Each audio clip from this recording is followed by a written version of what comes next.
Good morning, everyone.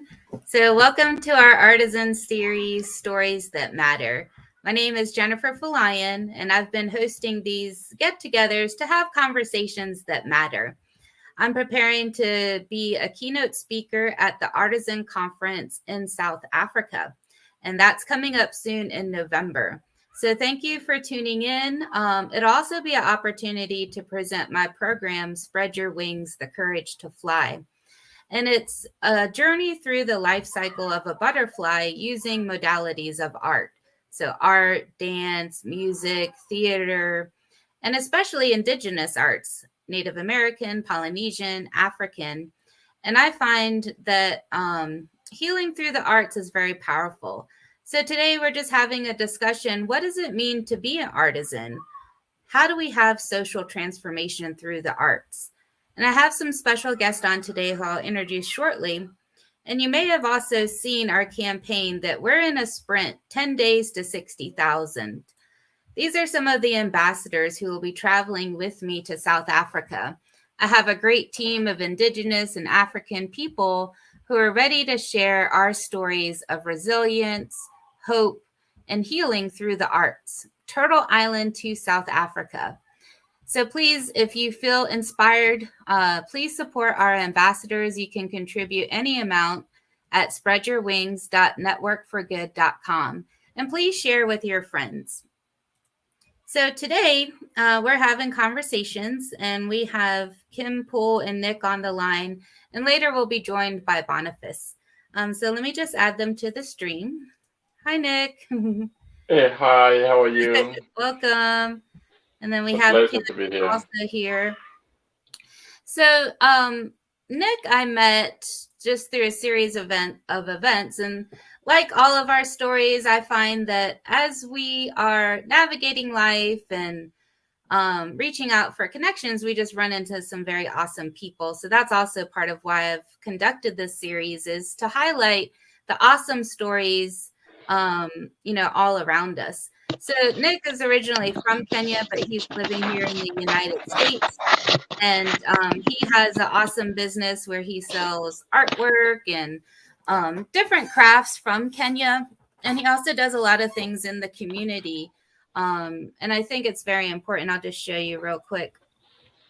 So here, Nick and I, we were vending at the Towson Mall.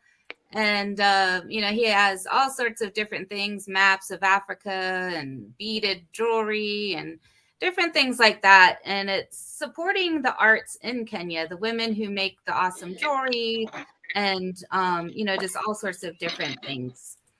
So, Nick, would you like to introduce yourself and just say a little bit about what you do, and we can go from there?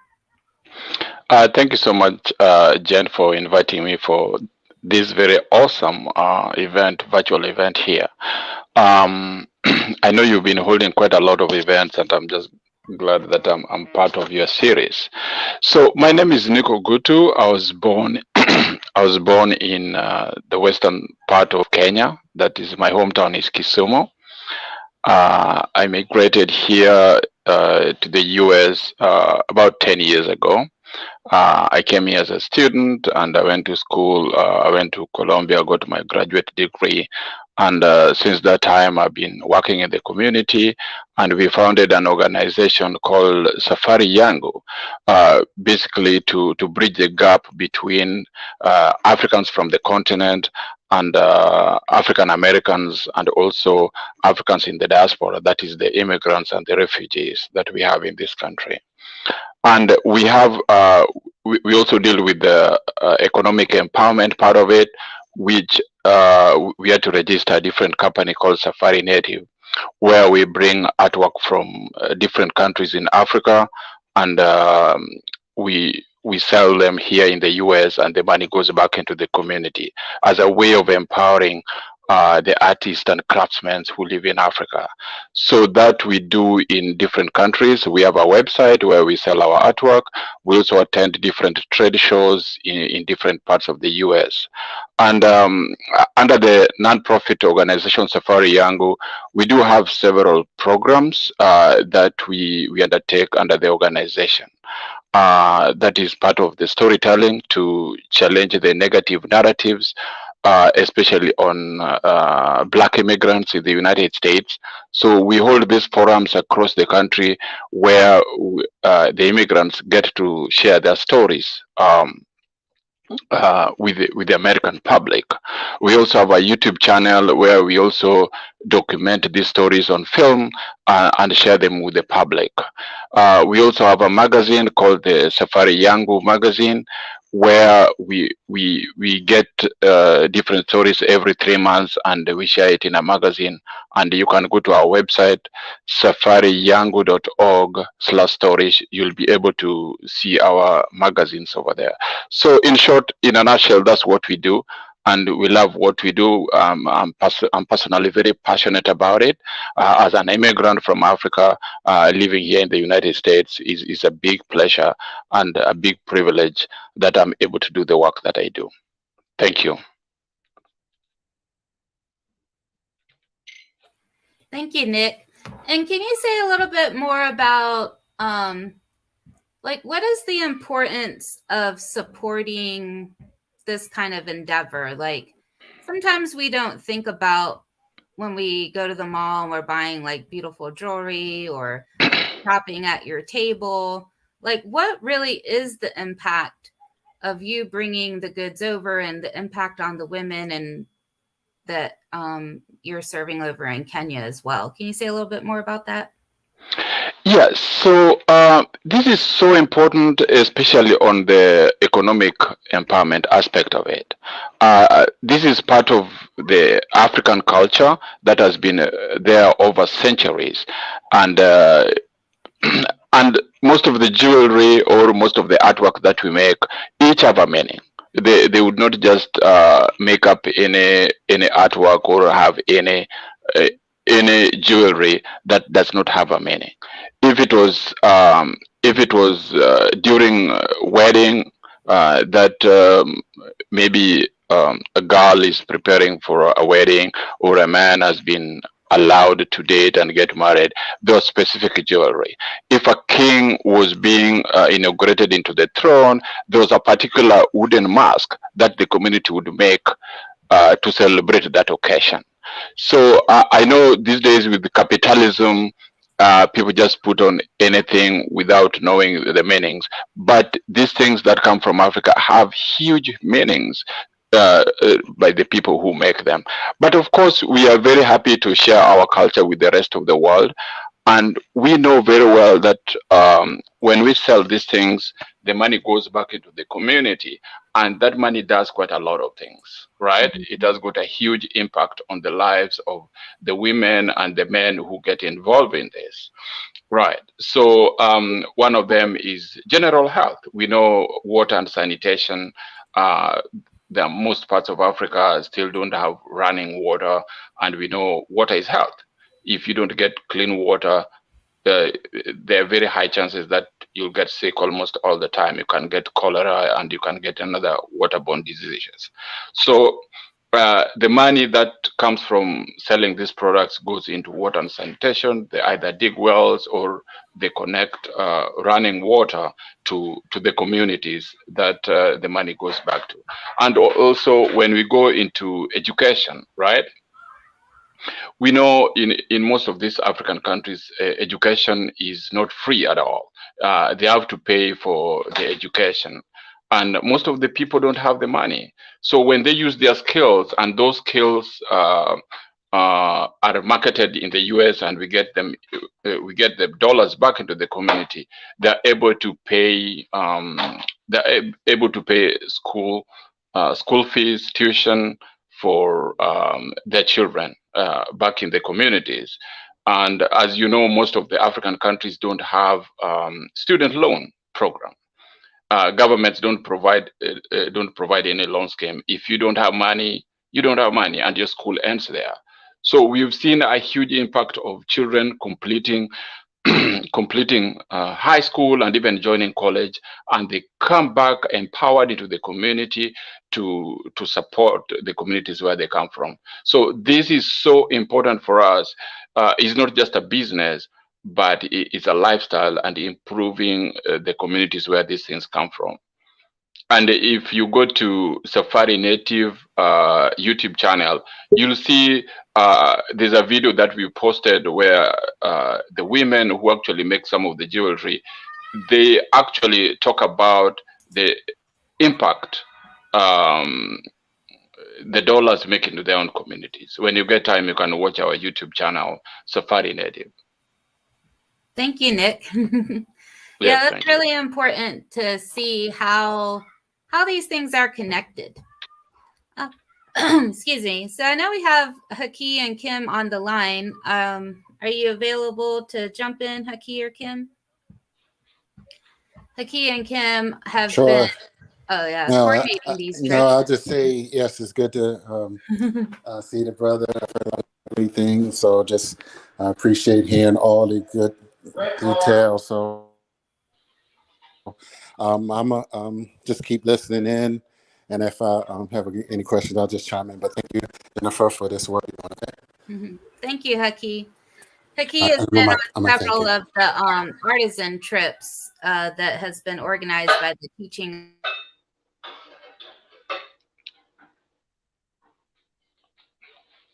Hello, did we lose the sound? Let me see. I apologize, I muted my mic. Okay.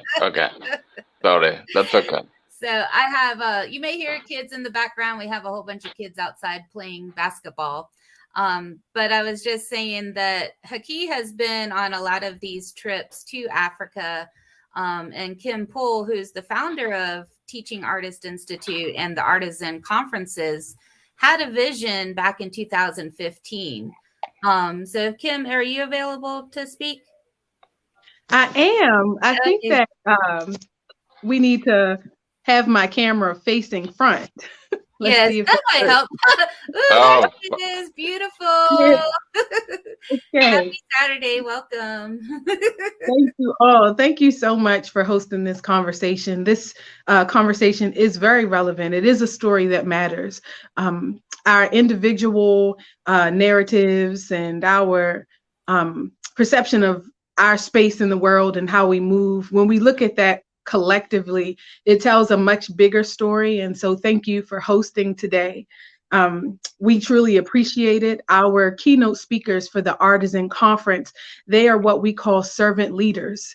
Most people, when they think about a keynote speaker, they think of this really big platform where people bring them water and tea. And but our conference and our keynote speakers that we choose are people that have been working in the community in their respective fields. They have a track record of building institutions from the grassroots and grass tops. They have a track record of facilitating dialogue and connecting communities.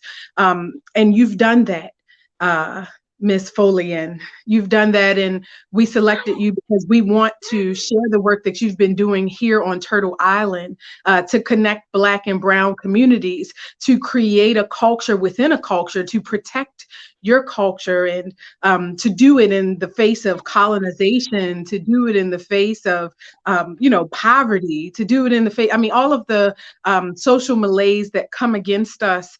You've done that on behalf of your community and mine. And so we want to share that work in South Africa. It's more relevant now than ever. And so we look forward to meeting your friends, your tribe. I can see that it spans not only throughout Turtle Island, which is the United States, Canada, Mexico, North America in general, but your tentacles go all over the world. That's why I'm so excited to hear about my brother from Kenya and the work that he's doing on the Swahili coast. And of course, Bonface in his social drama technique to inspire art for social transformation. Thank you. And can you say a little bit about this concept that you had of artisan art for social transformation? Like, what exactly does it mean to be an artisan? So an artisan is you, it's me. It's anybody that's willing to understand the importance of art for social transformation. So what does that mean? Art, for us in the Teaching Artists Institute, art is everything. Art is creation, it's innovation, it's design. I'm a performing artist, and so I love music, but for us in the Teaching Artists Institute, art is so much more than just performance. It's about the art of possibility. And the next step is the social, right? Because we said art for social transformation. Social is us. It's your community in Turtle Island. It's me and my tribe. Here, we also had to build a culture within a culture. It's my community. It's over in Kenya on the Swahili coast. It's everybody. We are the social sphere. The transformation is just like that butterfly, the butterfly that you can see behind me going through its process. The butterfly from a caterpillar and its cocoon, and then the chrysalis going into the ability to spread its wings. Understanding that it's about the process. We're not here to resolve our problems. As a community in the social sphere, our problems will continually come. But the question is, how do we process conflict? How do we accept the fact that conflict is a part of life, it's part of living? And how do we use art or creation or our ability to be creative to manage and transform those conflicts, essentially go through the process together? That is art for social transformation, coming together to creatively find solutions to the issues in our communities to imagine a better world. And so our conference creates a space to do that. And we use traditional artists and non-traditional artists as the convener, as the facilitator, in order to bring artists to decision-making tables. Because we live in a society that has essentially obliterated an environment that could potentially nurture the multi-genius, right? You go to college, tell you to pick one, pick a major. That's what you'll do for the rest of your life, and you're going to be a specialist. But art is interdisciplinary. Art is interwoven, like fabrics that we wear. And so is problem solving. And so is solution-oriented thinking. And so if I have taught you in your education system and in the communities that you live in, your job is to become a specialist, to think about one issue and focus on that and hone in. How do you begin to understand the relativity of these issues? But art helps us to do that. Art is not one of the subjects at school. Art is the tool. It is the pedagogy. It is what we use to think about the relativity of other subjects. So it's integrated into every subject at school. And so the conference is an opportunity for practitioners from across sector to think with the mind of an artist, the one that, like, is in math class thinking about music, or in history thinking about science, because art does us. It shows us how we're all interconnected. And so we connect artists and art culture to sustainable development, especially in emerging economies. And so we're excited about South Africa, and their symbolic landscape has so much to teach us. The narrative, the cultural narrative of their people, they're already so far ahead of the world when it comes to learning from mistakes and using art and artists as a tool to build onto that story. And so now we're going to be a part of their narrative, November 5th through the 8th. Yeah. Awesome. I just wanted to take note of your neck piece and the earring. Exactly. I was thinking Nick was checking it out. Kim, where did you get your jewelry from? So beautiful. So, we have our Shiro shop. The Shiro Sisterhood is an example of my own personal art for social transformation project. So as a performing artist, I'm very passionately committed to the development of African women wherever we are in the world. And so we started with just writing songs, giving them theme songs to empower them. And then they said, Kim, we love the songs, we feel empowered, but where is the money? We need to eat. And so we decided to create the Shiro Shop. And so all the women in their creative efforts and endeavors around the world, we work in over 16 countries. They create different arts and crafts. Some of them provide services. And this is an example of one of the necklaces created from our Shiro Shop in Uganda. So Mary Nekatende, she facilitates all of the women in that region that are making necklaces of this type. And then she brings them in her suitcase. We meet up and we do our art tribe trade.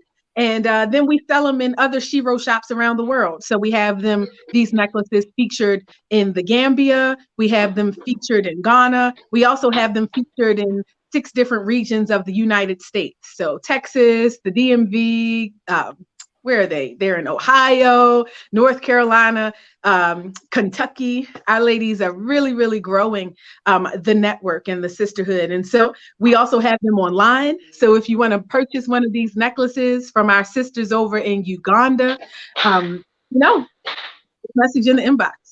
Nice. You didn't mention Maryland and New York, so I guess maybe we need to use the Safari Native platform to get Shiro there. Absolutely. Let's do it. See, Jennifer, you're already. Can you talk? I know just recently you had some artist guests come into New York, some musicians and different things. Can you say a little bit more about those artists that came over here? So I love music because music is life, and music expresses who we are in different ways. Music speaks the language of the life of the community, right? And musicians verbalize our strengths, our challenges, and our daily lives. So as much as we deal with the crafts, I also like to deal with the musicians. So recently we brought a group of musicians from Kenya. Thanks to the OMI Center in New York, they were able to meet other musicians from around the world at a residency, which successfully ended 2 weeks ago. And tomorrow they'll be performing in New York City. I'm actually just leaving for New York City right now. So it's amazing that we are able to connect the craft and the music in itself in the work that we do. Next year, we are planning to have a bigger conference in Ohio, festival in Ohio, hopefully in Maryland too, but we are scheduling one in New York City, where we are going to have different musicians from Kenya and East Africa. So if there are any other musicians who may be interested in participating, we are going to create a platform where musicians can register and we evaluate them, and depending on the capacity that we will have at that time, we can bring them over to showcase their talent to the American audience next year. Otherwise, I'm just looking forward to the great performance to the group of musicians we have from Kenya who will be performing at Staten Island in New York City tomorrow. Nice.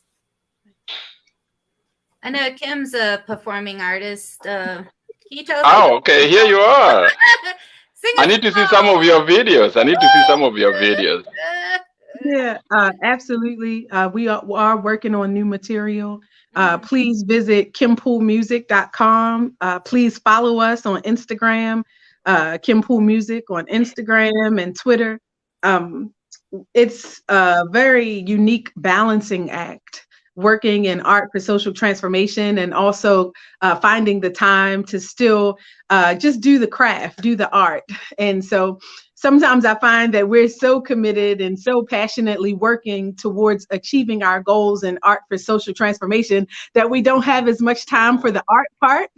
But the art part is coming, and Kimpool Music this Kwanzaa, we are going to be bringing something for you guys. And so art is a way of life. It's definitely saved mine, and we'll make sure that we send that to you. Does your group play traditional instruments too? We don't. And for me, a Black woman in the diaspora, traditional is like the saxophone. I understand that. And The tambourine. so it will be very interesting to interact with some of the musicians that we deal with because they play traditional instruments. So when you come with your saxophone to make the music a little sexy, that will be great, right? Yeah, I always say that I didn't stop being African because they picked me up on a boat and brought me here to America. And the culture that my people created within this culture, that is absolutely an example of an African culture because we were African people. And so when I think about jazz music, when I think about R&B and soul, when I think about the blues, and when I think about hip hop, all these things and the musical elements that create them are absolutely traditional for our people. Gospel music, Mahalia Jackson, is she not embodying the spirit of the ancestors when she shouts out and asks for, God to free her from this oppressive place, the Negro spirituals. And so we would love to take some of the musical nuances and influences that we've developed within my culture and my tribe here on Turtle Island and connect them with what's happening on the Swahili coast. Yeah, one of my colleagues at work told me, if you research everything in the universe, be it religion, be it music, be it fashion, the origin is Black. Africa is the cradle of civilization. Yes. So I believe even the saxophone and all these other instruments people are playing around the world is only that we've not done enough research to find out that Africa was the cradle. Absolutely. Yeah. So Natty, who's listening in, he's from South Africa. He's a dancer and does a lot of community work with restorative justice. He said empowerment is key to expanding the creative minds. Hey, Natty. Hey, Natty. And restoring Hi. communities through art. Cool. Yeah, I think that's an interesting question because I've been thinking about the first day of the conference. We're going to be speaking at Constitution Hill. And, so this idea of, both of our communities, Native communities, African communities, the fight for freedom. Like today is actually the Independence Day for Nigeria. And That's so, true. yeah, so happy Independence Day, Niger. Happy Independence Day to we call them Oga brothers. Okay. And so I know that you first were inspired when you were in Nigeria, Kim. You said you were giving performances and you're upset about, what was going on with the stolen girls, and you're like, somebody should do something about this. So can you talk a little bit about that experience of, we all have traumas and different things, and what was that like for you when you had that spark within you in Nigeria? Well, I'll tell you, Jen, I don't know what's going on. When I look over the past 10 to 15 years of my work in art for social transformation, I find myself on the continent, and it's usually during some type of civil unrest. I can remember in 2012 being in Egypt as a part of the excavation team for Karak Hamoum during the Arab Spring. A man had just set himself on fire because he was tired of what he considered an oppressive regime. And then I flash forward to 2014 when, yes, I did get on a plane. And we came into Nigeria in 2014 because the Boko Haram terrorist sect had abducted the Chibok girls from a northwestern region of Nigeria. It seemed to be politically motivated, and nobody was doing anything. People disappear in Baltimore every day, young girls, Black girls, Indigenous girls, all kinds of girls that we as a community have to protect. But the difference was that These girls were in school. There was an entire class of them, over 300, that were abducted at one time, and nobody was doing anything. And I'm sitting on the sofa with me and my homegirl, Deshawn, and she had just married a Nigerian guy, and she's talking to me, and she said, well, Kim, what are you going to do? I mean, because I was completely distraught. We're just watching TV. And in that moment, I felt so defeated, because what was I going to do? Nothing. At least in my mind. And as soon as she changed the channel, I called every promoter that I knew in Nigeria, every musician, anybody who I'd ever met. And we came together and we planned a tour across the country. We went to Makembe Estates. We were in Maryland, and we worked with the Rotary Club of Ikeja. And what we did was we raised funds through our concerts to give to the Rotary Club and the families of the girls that had been abducted, who exhausted their resources searching for their girls. And, I had taken off work for 2 months. I had been in Nigeria, and I thought I had done something. I pat myself on the back.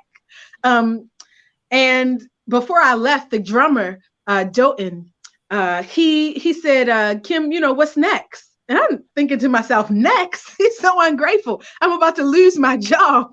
I've been here. I thought I was, not just the kind of person that talk about it. I did something about how I felt. And, we should be good. I'm, in West Africa doing this work. And really, I should be in West Baltimore doing this work. And so now I'm going home to do just that. And he said, but when you were on stage, you said that we should be doing something, and you spoke as if you had something for us to do. And I said, well, that was just like motivational talk. I was trying to be inspiring. It was hypothetical. And he looked so defeated in that moment. And so when I got back into the US, I thought about it, and we created from that feeling, the Teaching Artists Institute.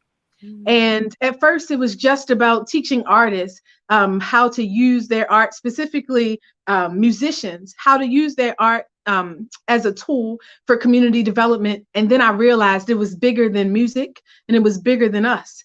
And it was about ideas and innovation. And like we say all the time, the art of possibility. And so we started to ponder the concept art for social transformation. And now we're in 7 countries, 5 of which are on the continent, the US and Jamaica. And we've been pursuing this goal for 6 years now. And wow, time is flying. We've been doing it for 6 years, and the conference is our largest platform to do that each year. Now we do study abroad, and we do that under our Thai Studies and Cultural Exchange initiatives. We take young people that are looking to use art as a tool in their major or in their portfolio, in their thesis. We're looking for professors that want sabbaticals, that just want a break or a new refreshing take on their work, or professionals across sector. And we take them over the summer to different countries to do this, like a clinic or an institute. We work with young kids, and we use art as a tool to show them symbolic landscape, arts integration. We do employee wellness retreats, and we bring in artists from around the world to show corporate entities how to make their employees more productive using arts and culture. So the spectrum of what we do now, it's truly grown. And to think that it all started in Nigeria, Happy Independence Day, Niger, that it all started because I just wanted to do something to make a difference. And I wanted to be more than just the artist. I feel like what happens in the European worldview is that they tell us that artists, you're the hired help. You are here to make us feel good. That you're the band, you stop when we push, the halt, that you play when we push the play button. If you're a visual artist, you just make paintings that make our walls look pretty. But art is more than the aesthetic. And in the African worldview, art was integrated into community function. The functionality of the community wasn't the same without the artists. And they weren't there just for the aesthetic. The griot held the history of the village, and the drummer was a communication system. And you'll hear me say and reference these things all the time because it really is a paradigm shift. for artists that are believing that they don't have a responsibility in the community's development, that they can go into their silos and create art without any connection or integration into the community or the symbolic landscape that they live on. But art is a reflection of the reality. And they also then help to shape what we should be thinking and what our reality should be. And that's such a heavy responsibility in the community. And so the Teaching Artists Institute is a safe space for nurturing that heavy burden, for, you know, being around people that understand that responsibility and want to give you opportunities to expand your community. Working internationally as a performing artist is the most famous I've ever been. I'm not Beyonce, I'm not even Jill Scott. When I'm in Baltimore, I'm just Kim that lives down the street. But I've gone to Ghana and performed in stadiums with people, more people than I can count. Wow. And they didn't care that I wasn't Beyonce. They didn't care that I wasn't Jill Scott. As long as I knew my craft and they enjoyed the beat and the melody, then that was cool. That was good enough. And I feel like every artist should have an opportunity to see their art form in a global way, acting locally, but thinking and acting globally too.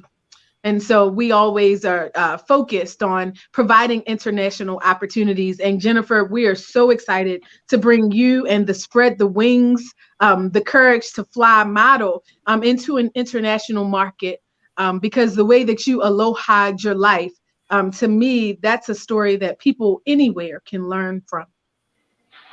Thank you. Yeah. Wow. I think the Teaching Institute is doing such an amazing job.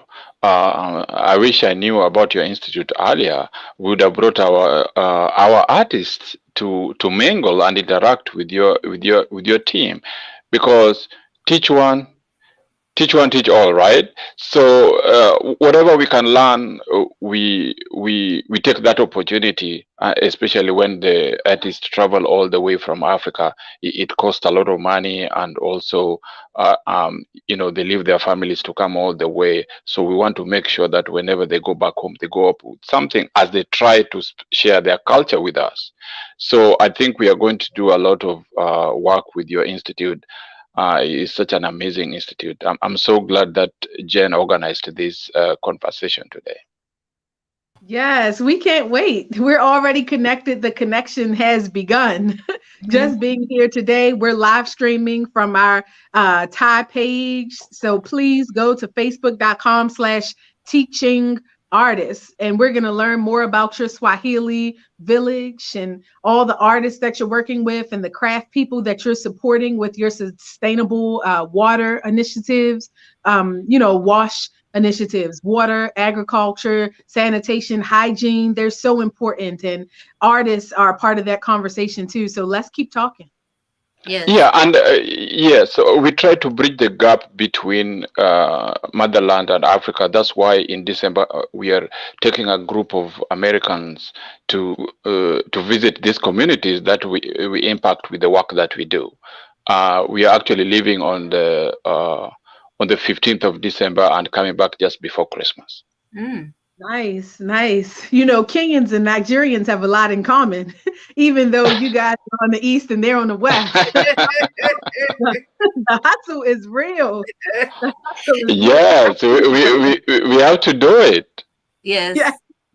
I love you. We'll be sure to refer a few people to you for this December trip. No worries.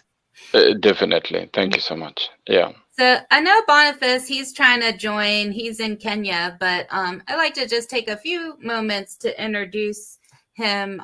We may reschedule for him to be live, but as Kim was saying, I have a team of ambassadors traveling with me to South Africa, and Bonface right here, he's one of them at the top. And in all of our connections, I met Bonface at another conference. I was, I think it was 2017, and there was a conference up in Winnipeg, Canada, for the Expressive Artist Institute. Okay, sorry, Bonface is still, he's still trying to join. So at this conference, the whole theme of it was decolonizing through the arts. And it was a powerful concept. So the first week, I participated in a art therapy, drama therapy workshop where we were exploring this theme of decolonizing through the arts. And we worked with First Nation people up in Canada, which down here we say Native Americans, Indigenous, or Indians. And up in Canada, they call themselves First Nations. So we had conversations between First Nations and white settlers.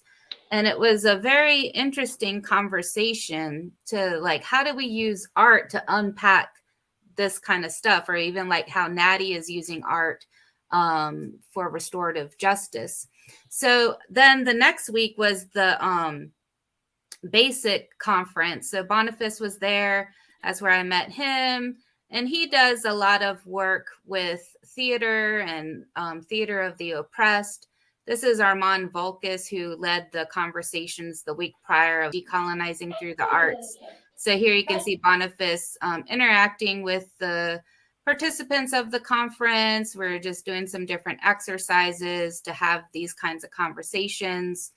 And he gave a presentation about like how to use this, like how to first break the inhibitions with the group that you're working with. Why use participatory theater? Like, why is it important? And the concept of just having fun.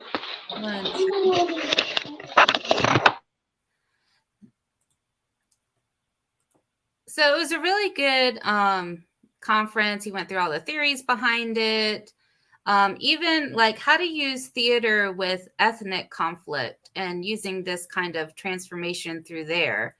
And he went through the conflict and violent extremism in Kenya. And, so this slide shows some of this region, which maybe Nick knows more about that. So it was an awesome conference. And this was the title of his presentation, Participatory Theater in Countering Violent Extremism in Kenya. And as I was talking, like with our ambassadors that are going, like just imagine having these kinds of difficult conversations, but using art and play and creativity. And I think that gets at what Kim was describing. Like that is a true artisan. We're not just out here, for, laughs and giggles. Like at times, like maybe that's so, but all the people on my team are invested in our communities, and especially like thinking about Turtle Island to South Africa. Like we're all part of Turtle Island, no matter what color or tribe that we belong to.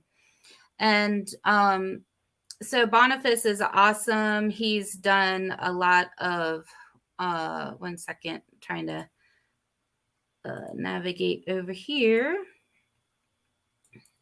to put this up. Let's see if we can see that here. Okay. So Bonface, he shared with me like some of his artistic journey. He had originally been exposed to theater through the Street Children's Theater in Nairobi, Kenya. And he talks about, he went to primary school, and then he joined the Street Children's Theater, and it became a real turnaround for his life during that time. When he comes on, he can talk more about that and some other projects that he's participated in, the People's Theater, and that's where he learned about the theater of the oppressed. This work has taken him to Somalia, South Sudan, Canada, and Ethiopia to apply theater for peace building, human rights, and social justice. Theater brings to the fore issues of conflict in a playful but transformative way through storytelling and self-reflection. And then he did a project. This is where I was meeting him at when he was studying in Winnipeg, Manitoba, Canada. So Stories of Home. And he worked with refugees in Canada of how to tell their stories. So that's an awesome project. Here he is in Manitoba working with the Playback Theater. And he also worked with the South Sudan Theater. So you can see, like, who would have thought that theater and drama could bring such diverse communities together, and to be able to talk about, you know, violent extremism and ethnic divisions. So I just wanted to share that as an example of what we're creating in this trip to South Africa. Like, this is life-changing stuff. There's no coincidence that I met Kim or Nick or met the people on my team. Kim invited me to be a keynote speaker. I could have just went by myself. But in my journey, as Kim was speaking, like, my journey also sparked off in 2015 when I created a community project at the time called Be More Aloha. And it was a day of celebration and empowerment for survivors of rape, incest, and foster care youth. And I felt that I was taking a series of leadership development courses, and they challenged us to create a community project. And prior to that, I had been marketing director for United Aid for Africa, and I had done a lot of different nonprofit work. But I was like, well, what's uniquely me? Like, what can I give back? And I had found a lot of healing during dance and music and drama. And at the time, I was heavily involved with Polynesian dancing and had learned from my hula teacher. Like, first of all, I never met someone who laughed as much as me. So hula every Wednesday night was like therapy. We would just laugh and laugh and laugh and, you know, dance. And we learned Tahitian, hula, Samoan, Maori. And so just learning all about the different Polynesian dances and this idea of aloha, love, honor, and respect for myself and everyone else. And that rings true in my own culture, like in indigenous cultures, like a connection to earth. And, you know, just thinking recently, like all these issues in the news, how Kim was talking, like a lot of times when our Black and brown sisters go missing, there's not much emphasis on it. And so there was this white body syndrome that was going on in the news with the missing person. There was a lot of attention paid to this white woman. And I was interviewed, and I was just talking in the interview that it really goes back to this doctrine of discovery, that when, you know, the white man came to America, that they said in their documents that Indians were not human. And if you treat a people as not human, as a beast, then you feel the right to just rape and pillage not only the people, but the earth. And as we've been doing that to the earth, it's a reflection of Mother Earth, how we're treating our women, and how, you know, we're treating our Black and brown women that are going missing and murdered. So if we could come back to that, come back to the center, come back to the core, come back to caring about Mother Earth and this idea of aloha or love, and see that there's a divineness within us all. There's a divineness in Kim. There's a divineness in Nick and Bonface and all the people on my team. We're all different colors and shades, but in that divineness and the reflection of that, there's this big, beautiful world. And why not? Like, why not dream big? Why not think that we can change the dynamics in countries and in our cities and in our communities? And as artists, we have special gifts, and it's a different language to be able to do that.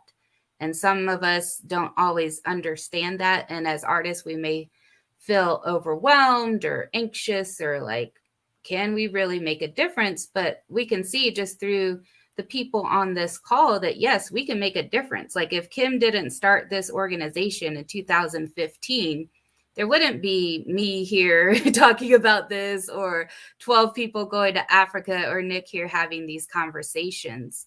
So it's important to have like an open curiosity as we're going about our day, just being curious, being thankful, and seeing like, okay, we are big people. We can influence what's going on around us. Absolutely. And, you know, Jennifer, every time I hear your story, it just lights a fire inside my stomach that makes me want to get up and do something. Bonface and his map of the conflict zones in Kenya. I think about the Moi Moi and, just what has happened to us in colonization. And I always want to bring that to the forefront because I can never negate, as we bring together the solutions for healings, we have to identify the real problems. And only when you try to identify real problems do you find real solutions. And I think working from that vantage point and understanding art as a tool for our collective liberation, for all Indigenous people, I think it's important that we continue to tell that story. Art is a tool for our liberation, and it starts in your heart and in your mind. Using art, practicing your culture, finding out what your culture is, and being unafraid and unapologetically in a place to practice that. I think that's important, in creating safe spaces and liberated zones where your culture can be celebrated, where your language is celebrated and utilized, where your girls are safe. We don't have to worry about them being abducted if they walk down the street, creating communities where that is okay for girls to be girls. And being a native Baltimorean, I know what it's like for your mother to tell you not to leave the porch. You can't leave the front porch because anything beyond this front porch is not safe in your own community and in your own neighborhood. And so I feel like your culture and art helps to inform your culture. It is a safeguard for that. Valuing it in your mind and in your heart is the first place. That is the first liberated zone inside of your own thoughts. And I feel like us coming together to have this conversation with South Africa.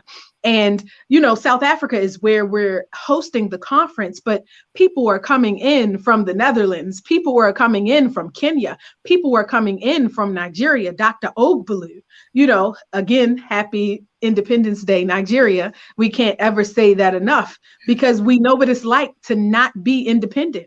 We celebrate these, successes, but they're not small successes because we know what it's like.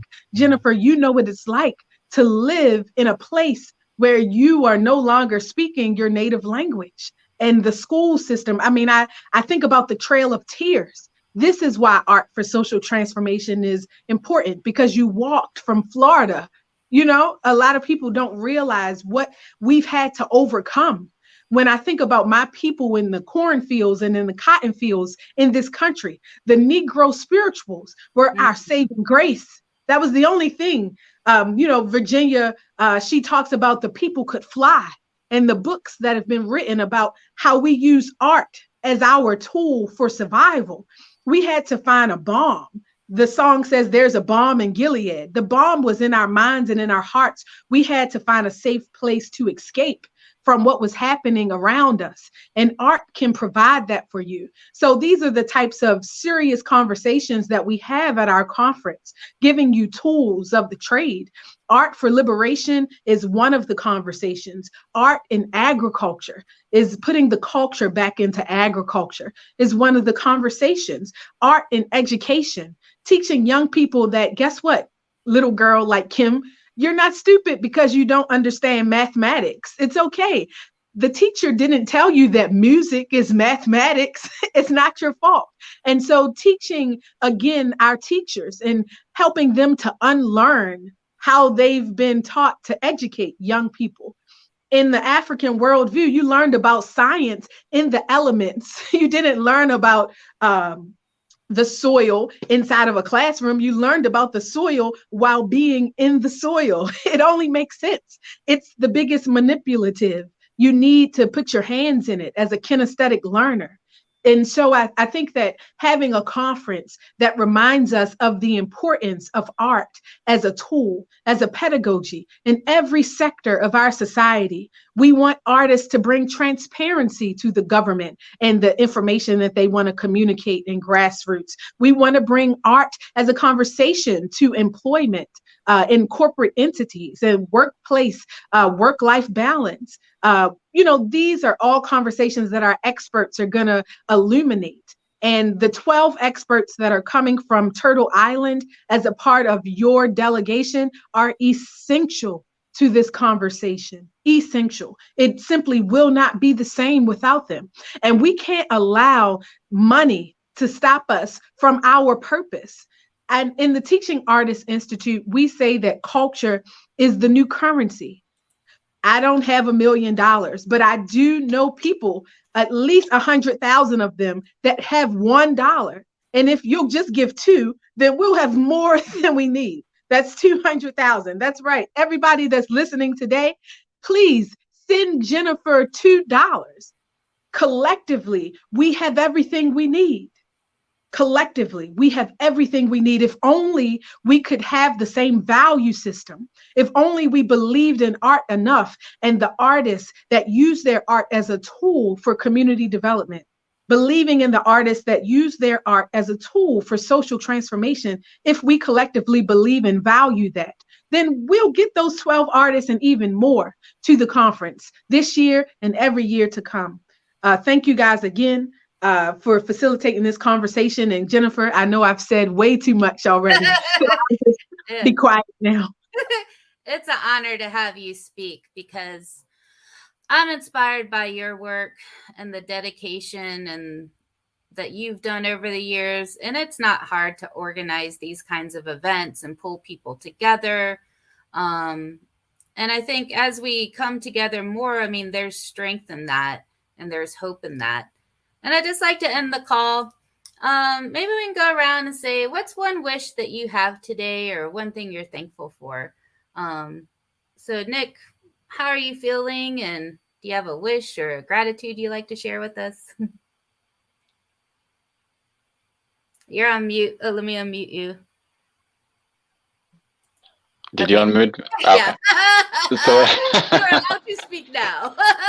Okay, thank you. So I'm saying I'm in a different planet right now. I'm inspired. I feel like jumping off my seat and just dirting my hands and working hard.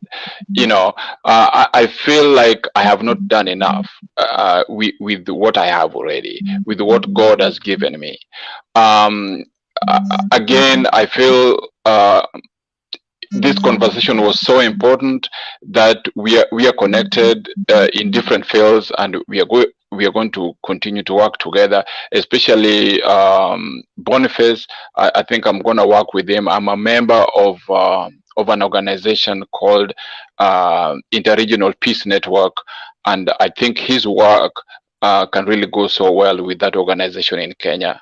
As somebody who comes from Kenya, I was looking at that map that you are showing down there, and I remember 2007 when we had post-election conflict and how art brought the country back together. It was the musicians who came out and did songs in groups in different communities and brought back the country together. So I know how important the work Bonface is doing, and I will just connect him with the organization that I'm a board member. It's called Interregional Peace Network. That is reaching the youth in different regions of Kenya. So this is just an amazing conversation we've had, amazing interaction, and I think we are going to build better from today on. And I wish I was going to South Africa with you, because it sounds amazing. With the presentation is just captivating. I look at my calendar. Maybe I could just go with you. Yeah. This is amazing.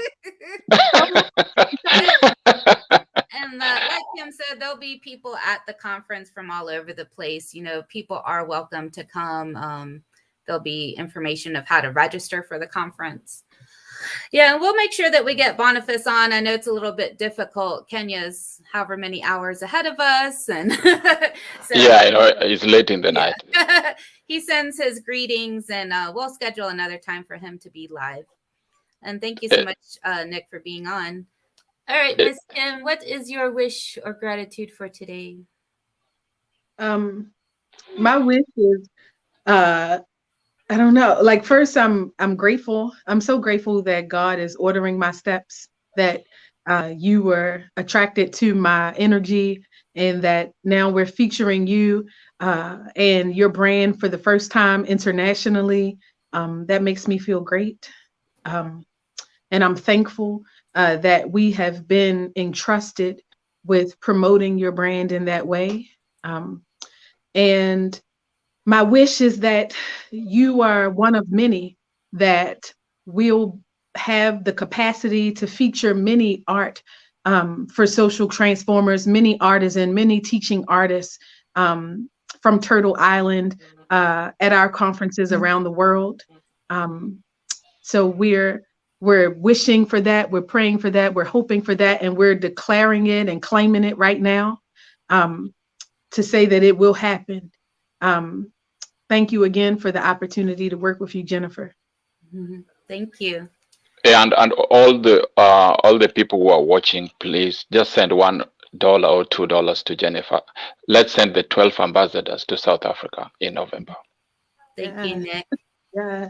And Maddie says, thank you, Kim and Nick, for the perspectives and awareness, above all, being the voices of the communities. Jennifer, your passion is priceless. And once again, I'm grateful to have crossed paths with you. Let's restore, build, and inspire. So I really appreciate that as well. And I would say, I like this Nelson Mandela quote, I never lose, I either win or I learn. And Amazing. As I've been preparing for South Africa, I've been re-listening to Nelson Mandela's Long Walk to Freedom. And, just thinking through, all the things like Kim was mentioning. I also had studied a lot of the Negro spirituals and civil rights and thinking about our country and our journeys. And so sometimes it's like, I get overwhelmed. I'm thinking about the whole big picture, like the whole arc of humanity. And then I come back down and like, okay, well, what can I do in this moment? And how can I impact just my own thing? So it's a certain balance that you have to get used to. You always may have a little bit of fear or anxiety, but I'm learning how to have that kind of balance between the large scale and the small scale. And my wish is that I continue to do this work. And as I've been connecting more to myself, I've talked about reconnecting to those little Jennifers. And so at times, like I just sit and say, okay, what's going on? Why am I feeling this way? And I remember the 4-year-old or the 14-year-old, the 8-year-old. And what's kind of ironic is that even though in my story from age 4 to 14, there was a lot of trauma that happened, I always did have art. Like I found little pictures of me at 3 years old with my little can of crowns and drawing and painting or going to dance class. And then I was wondering, like, maybe that helped me survive all of that. Like it wasn't just that all of a sudden I found art and now I'm healing myself. Maybe part of the thread of why I'm still here is that art was always there. And I just think about the importance of sharing those gifts with other people.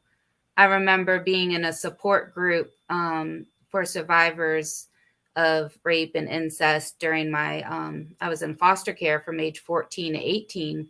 So we had to go to these mandatory therapy and group sessions and stuff.